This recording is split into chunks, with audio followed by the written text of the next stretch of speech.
एक समय की बात है, 20वीं सदी की शुरुआती दशक में एक अद्वितीय आदमी विनायक दामोदर सावरकर नामक व्यक्ति रहा करते थे, जिन्होंने भारत की स्वतंत्रता के लिए महत्वपूर्ण स्थान प्राप्त किया। विनायक दामोदर सावरकर का जन्म 28 मई 1883 को महाराष्ट्र के वर्तमान दिनांक के नगर भागुर में हुआ था।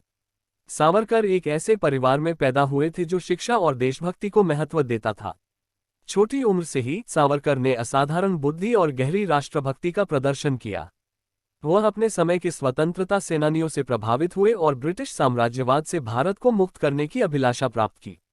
ज्ञान की प्यास उन्हें अंग्रेजी में उच्च शिक्षा करने के लिए प्रेरित की, जहां उन्होंने लंदन के यूनिवर्सिटी कॉलेज में कानून की पढ़ाई की। लंदन में रहते हुए सावरकर भारतीय राष्ट्रीय आंदोलन में सक्रिय रूप से शामिल हो गए। उन्होंने अभिनव भारत सोसाइटी की स्थापना की, जो भारत में ब्रिटिश शासन को उलट देने का उद्देश्य रखती थी। उनकी लेखनी और भाषण से कई युवा भारतीयों को प्रभावित किया और स्वतंत्रता के लिए जुटने को प्रेरित किया। हालांकि सावरकर की स्वतंत्रता के लिए अथक प्रयासों की कीमत उन्हें बहुत महंगी पड़ी। 1909 में उन्हें लंदन में ब्रिटिश प्राधिकरणों द्वारा आतंकवादी गतिविधियों में शामिल होने के कारण गिरफ्तार कर लिया गया। उन्हें भारत अयोध्याकांड और निकोबार द्वीप पर स्थित कार्यालय कोर्ट कारागार में जीवन की सजा सुनाई गई। कठिन परिस्थितियों और अलगाव के बावजूद सावरकर दृढ़ता और सहनशक्ति में बने रहे। उन्होंने उन वर्षों में जीर्ण और चिंताजनक किताबें, कविताएं और पत्र लिखे जो उनके साथी भारतीयों में राष्ट्रवाद की भावना को जगाने में मदद की। उनका सबसे महत्वपूर्ण कार्य, भारतीय स्वतंत्रता का पहला युद्ध, ने भारतीय क्रांतिकारियों के योगदान को हाईलाइट किया और ब्रिटिश इंपीरियलिज्म के खिलाफ एकीकृत संघर्ष की मांग की। सावरकर की कैदी जीवन ने उनकी आत्मा को नहीं घटाया, वे उनकी खासियत को बरकरार रखते रहे।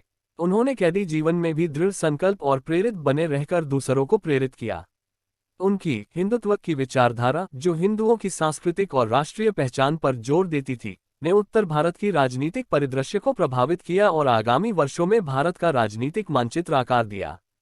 लगभग एक दशक की कैद में सेवा के बाद सावरकर को अपनी बिगड़ी हुई सेहत के कारण 1924 में अंडमान द्वीप पर से रिहा कर दिया गया। उन्होंने अपना शेष जीवन स्वतंत्रता और सामाजिक सुधार के लिए समर्पित किया। उन्होंने राजनीतिक मंच में महत्वपूर्ण भूमिका निभाई, हिंदुत्व और सामाजिक समानता की आवाज उठाई। विनायक दामोदर सावरकर, जिन्हें वीर सावरकर के नाम से भी जाना जाता है, जिसका अर्थ होता है बहादुर सावरकर, भारतीय स्वतंत्रता संग्राम में एक प्रमुख चरित्र बने। उनके गहरे विचार और देशभक्ति की अपरिमित सामर्थ्य ने आज तक कई पीढ़ियों को प्रेरित किया है। हालांकि उनके यात्रा में कठिनाइयों और त्यागों के दौरान सावरकर की अड़ंगता और कल्पनाशील नेतृत्व ने भारत के इतिहास पर अमिट छाप छोड़ी है। कॉलेज में कानून की पढ़ाई की। लंदन में रहते हुए सावरकर भारतीय राष्ट्रीय आंदोलन में सक्रिय रूप से शामिल हो गए। उन्होंने अभिनव भारत सोसाइटी की स्थापना की, जो भारत में ब्रिटिश शासन को उलट देने का उद्देश्य रखती थी। उनकी लेखनी और भाषण से कई युवा भारतीयों को प्रभावित किया और स्वतंत्रता के लिए जुटने को प्रेरित किया। हालांकि सावरकर की स्वतंत्रता के लिए अथक प्रयासों की कीमत उन्हें बहुत महंगी पड़ी। 1909 में उन्हें लंदन में ब्रिटिश प्राधिकरणों द्वारा आतंकवादी गतिविधियों में शामिल होने के कारण गिरफ्तार कर लिया गया। उन्हें भारत अयोध्याकांड और निकोबार द्वीप पर स्थित कार्यालय कोर्ट कारागार में जीवन की सजा सुनाई गई। कठिन परिस्थितियों और अलगाव के बावजूद सावरकर दृढ़ता और सहनशक्ति में बने रहे। उन्होंने उन वर्षों में जीर्ण और चिंताजनक किताबें, कविताएं और पत्र लिखे जो उनके साथी भारतीयों में राष्ट्रवाद की भावना को जगाने में मदद की। उनका सबसे महत्वपूर्ण कार्य, भारतीय स्वतंत्रता का पहला युद्ध, ने भारतीय क्रांतिकारियों के योगदान को हाईलाइट किया और ब्रिटिश इंपीरियलिज्म के खिलाफ एकीकृत संघर्ष की मांग की।